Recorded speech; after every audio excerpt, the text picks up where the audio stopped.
15 বছর ধরে রান্নাঘরে বন্দী সোহেল। একমাত্র ছোট ভাইকে হারিয়ে দীর্ঘ 1.5 যুগ এভাবেই শিকলে বন্দী জীবন পার করছে সে।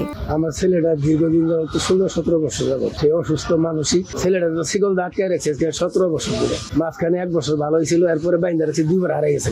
একবার মনে করেন 1.5 বছর পরে যে কোনো এক জায়গা ছিল এটা খুঁজতে হয়েছে, পরে মানুষে আমার এলাকা দিয়ে ফিরেছে। জামালপুরের মেলান্দ উপজেলার আদিপৈত গোয়ালপাড়া গ্রামের এক রান্নাঘরের ভেতরে লোহার শিকলে আটকে রাখা হয়েছে 30 বছর বয়সী সোহেলকে। বয়স মাত্র 15 পেরোতেই এক হৃদয় বিদারক ঘটনার পর থেকে মানসিক ভারসাম্য হারিয়ে ফেলেন তিনি। সেই থেকে 1.5 যুগ ধরে শিকলে বন্দী তার জীবন। আমার বড় ভাইটা প্রায় 15 বছর হলো মানসিক রোগে আক্রান্ত।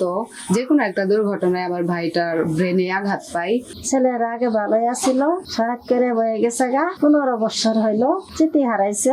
2008 সালে ঘটে যাওয়া এক নির্মম ঘটনা ছিল সোহেলের জীবনের বাকবদল। ছোট ভাই রুবেলের মৃতদেহ পার্শ্ববর্তী জলাশয়ে বাঁশের খুঁটিতে বিদ্ধ অবস্থায় পাওয়ার পর থেকেই মানসিকভাবে ভেঙে পড়েন সোহেল। তখন 3য় শ্রেণীর শিক্ষার্থী ছিলেন তিনি। ধীরে ধীরে পরিবার ও আশেপাশের কাউকেই চিনতে পারা বন্ধ হয়ে যায়। একসময় অস্বাভাবিক আচরণ শুরু করেন, যা হাতের কাছে পান তাই ছুঁড়ে মারেন। কাউকে কাছে পেলে আঘাত করার প্রবণতা আরো প্রবল হয়ে যায়।